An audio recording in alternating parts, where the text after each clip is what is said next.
Le DCA, c'est quoi? Bienvenue les amis, dans cette vidéo, nous allons parler du DCA, son fonctionnement, comment l'appliquer, ses avantages et ses inconvénients. Pour ceux qui ne me connaissent pas, c'est Crypto Hunter et nous sommes sur ma chaîne Crypto World. Nous parlons souvent de crypto, investissement, trading et business en ligne. Sur ce, attaquons le vif du sujet. Le DCA ou Dollar Cost Averaging est une méthode d'investissement qui te permet d'investir à intervalles réguliers un montant donné sur une période donnée. Ça peut être en entrée ou en sortie, que ce soit sur la bourse, les cryptos ou les ETF. Pour faire plus clair, nous pouvons dire que vous possédez actuellement 100 000 francs et que vous voulez investir dans une crypto. Vous pouvez immédiatement investir ces 100 000 francs sur cette crypto après vos analyses. Ou soit investir en DCA, ce qui veut dire vous allez par exemple décider d'investir 1000 francs par mois, par jour, par heure, par minute même, ou bien par an sur cette crypto en fonction de vos analyses et de vos prédictions.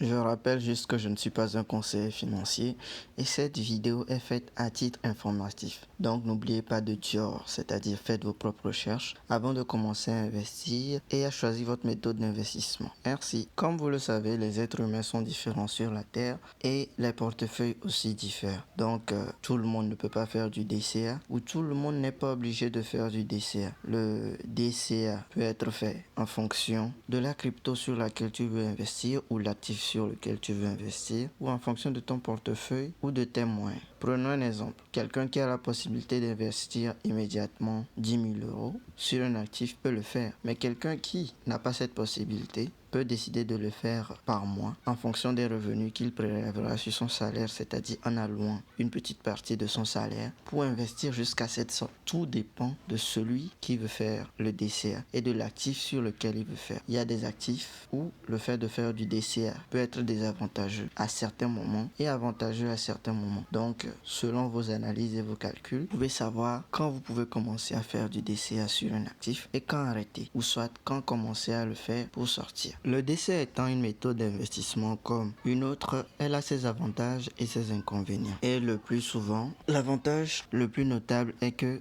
en pratiquant le DCA, tu n'es pas vraiment exposé au stress du marché. C'est-à-dire que vu que tu investis à intervalles réguliers et en fonction d'une stratégie et d'un objectif donné, tu ne seras pas vraiment affecté par les hauts et les bas du marché ou les tendances du marché, vu que tu as tes objectifs précis. Et comme inconvénient notable, on peut dire que quoi? Le DCA, au fait, ne te permettra pas de gagner plus que les autres méthodes. Parce que selon les études et selon les données, quelqu'un qui investit directement à un creux, c'est-à-dire quelqu'un qui utilise la méthode lump sum et investit à un creux un montant de par exemple 100 000 francs, aura un plus grand profit que toi qui investis ce même montant en DCA sur une même durée donnée. Mais malgré cela, la différence qu'il y aura entre vos deux montants ne sera pas vraiment très grande. Profitons de cela immédiatement pour vous montrer un exemple sur ce que vous auriez pu gagner si vous avez commencé à investir en DCA il y a de cela 4 ans, disons